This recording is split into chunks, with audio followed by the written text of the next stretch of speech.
Waterworks કમિટીના માનનીય chairman Shri અશોકભાઈ બારિયાને વિનંતી કરીશ ઉપસ્થિત સૌ મહાનુભાવોનું સ્વાગત કરશો. અશોકભાઈ બારિયા.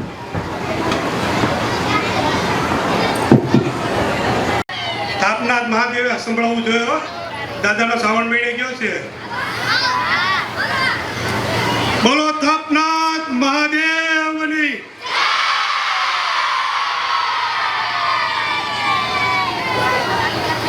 આજ રોજ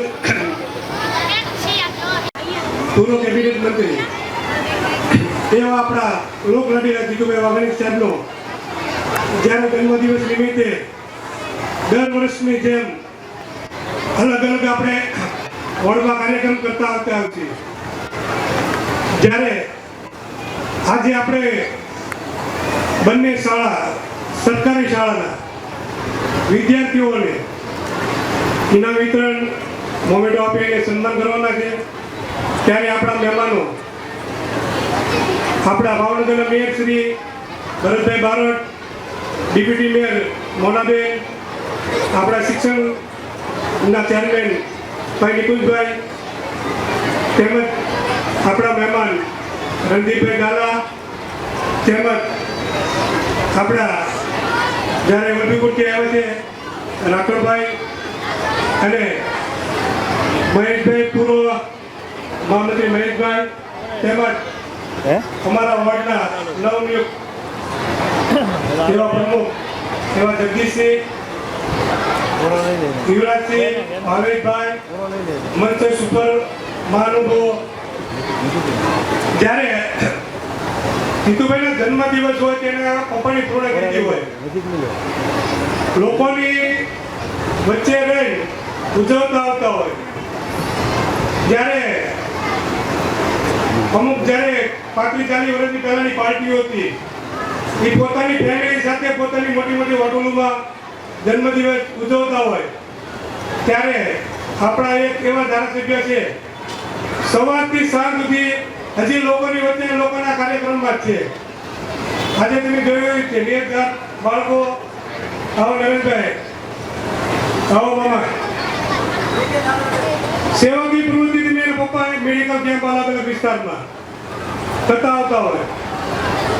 જ્યારે આપણા વિસ્તારમાં રાવણ દહનનો કાર્યક્રમ કરતો હોય, કોરોના કાળમાં બહુ સારી એવી સેવા કીટોનું છઠ્ઠા સાથે વોર્ડમાં કોરોના કાળમાં ભોજન આપવાની વ્યવસ્થા કરતા હોય.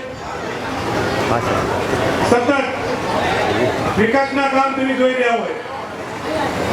ત્યારે આખા પશ્ચિમમાં રળિયાળું અને હમણાં જ્યારે વૃક્ષોનું કલરફુલ કાળીબીડ સાથે સાથે પહેલા આપણેનો પ્રોજેક્ટ છે, પછી સારા પશ્ચિમ વિસ્તારમાં થવાનું છે.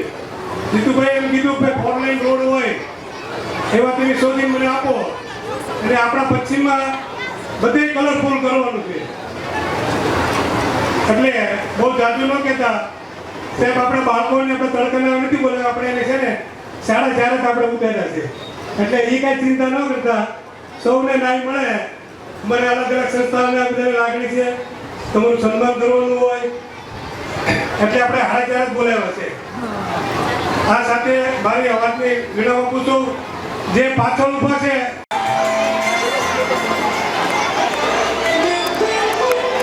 ભાવનગર આજે માત્ર ગુજરાતની અંદર જ નહીં પણ સમગ્ર ભારત વર્ષની અંદર એક આગવી ઓળખ પ્રસ્થાપિત કરવા જઈ રહ્યું છે. સ્વચ્છતા અને હરિયાળી સાથે ભાવનગર આજે કલા અને સંસ્કૃતિની નગરી તરીકે સમગ્ર ભારત વર્ષના ભાવોનું આપણે પુષ્પગુચ્છથી અભિવાદન કર્યું. આવો એકવાર જોરદાર તાળીઓના ગુંજારવથી સૌ મહાનુભાવોની ઉપસ્થિતિને આપણે વધાવીએ. અને હવે Hey guys! What's up, Pooja? Hey, Dad. Nice shirt, dude. Hi, dance. Oh my God! Dance ने अपने मैया से क्या बात है? ફરવા ગઈ, તળાવમાં એ તરવા ગઈ. વાહ ભાઈ વાહ.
बे बाबा जाता था अंगल मंगल करता था चकली चारा पड़ती थी चकली की बे बाबा जाता था अंगल मंगल करता था चकली चारा पड़ती थी चकली के इंडा मुके एवी इंडा मुके एवी इंडा मुके एवी इंडा मुके एवी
કારણ કે મને ખબર છે આવતીકાલે એક સહી કરીશ ને મારું રજવાડું ભારતને સમર્પિત થઈ જશે. હું ગોહિલ વંશ શિહોરથી લઈને સૌપ્રથમ ઉમરાળા અને ત્યાંથી લઈને ભાવનગર સુધી નિલંબાગની સ્થાપના કરી મારા વંશજોએ. ત્યારે સારામાં સારા એન્જિનિયરને અને જમીન જોવાવાળાઓને બોલાવી અને જમીન બતાવી. સારામાં સારી જમીન કઈ અને એ જમીન બતાવી. એ જમીન અમે શિક્ષણને આપી. એ વંશનો હું, એ મારું ખાનદાન અને છેલ્લો આ દિવસ સહી કરીશ. રજવાડું હું ગોહિલ વંશનો રાજા હતો એવો ભૂતકાળ થઈ શકે. અફસોસ નથી, મને ઇતિહાસ રાખવાની કે ઇતિહાસ લખાવવાનો કોઈ શોખ નથી, પરંતુ હું ચોક્કસ એ વાત કહીશ, મને મારું ભાવેણા મારા હૃદય નસીરમાં હતું, છે અને રહેશે. બસ આનંદ સાથે એક દુઃખ પણ છે. આઝાદ થઈ જશે એક અલગ દેશ. શું મારું ભાવેણા અત્યારે છે એવું જ સુખી રહેશે ને? થોડીક શંકાઓ, અને એ થોડીક શંકાઓ વચ્ચે મારે એક જ વાત કહેવી છે કે મારા ભાવેણાના છેવાડેના ગરીબમાં ગરીબ માણસને પણ જો કોઈ દુઃખ હોય ને તો એના ઘરે આઝાદ ભારતનો નેતા જવો જોઈએ. સામાન્યમાં સામાન્ય ખેડૂતને પણ જો કોઈ મદદની જરૂર હોય ને, આશા રાખું કે મારી કરતાં વધારે એને ભારત દેશમાંથી પ્રેમ મળે. કોઈ પણ પરિસ્થિતિ હોય, મારી ભાવેણાની પ્રજા એકાબીજાનો હાથ પકડીને હંમેશા સાથે ઊભી રહે છે. ને હું આશા રાખું કે મારી પ્રજાને એ હાથ કોઈ ના છોડાય. કેવું મારું ભાવેણા હંમેશા યાદ રહેશે, જેનો સોનેરી ઇતિહાસ, ભવ્ય ભૂતકાળ ને ભાવેણાના જે એક વ્યક્તિઓના આજે મને નામ યાદ આવે છે ને તેનો હું ઉલ્લેખ કરવા જાઉં તો પ્રભાશંકર દાદા એટલે કે પ્રભાશંકર પટણી. કેવા ઈમાનદાર વ્યક્તિ, શું એ ભાવેણાની વાત. એ જ ભાવનગરના શિક્ષણ ક્ષેત્રે અનેક સંસ્થાઓની સ્થાપના કરનાર કિરીટસિંહ બાપુ ગોહિલ, એ જ ભાવનગરના કવિરાજ પિંગળસિંહભાઈ નરેલા અને એ જ ભાવનગરના ઈમાનદાર મુબારક. મારા ભાવેણાનો આ સોનેરી ઇતિહાસ હંમેશા સૂર્યની જેમ ચમકતો રહે છે. મને એ જ વાતનું થોડુંક દુઃખ છે કે મારું ભાવેણા અકબંધ રહેવું જોઈએ. મારા ભાવેણાના ઇતિહાસમાં એક પણ કલંકિત પાનું નથી અને એક કલંકિત ઇતિહાસ ક્યારેય ના થયો છે. આ સહી કરતા પહેલા મને એ જ વિચાર આવે છે કે શું ભાવેણાના એક સેવક એ ખરેખર સેવક બનીને રહેશે ને? કારણ કે અમે જ્યારે ભાવેણાની અહીં સ્થાપના કરી ત્યારે તેના પશ્ચિમમાં ખોડી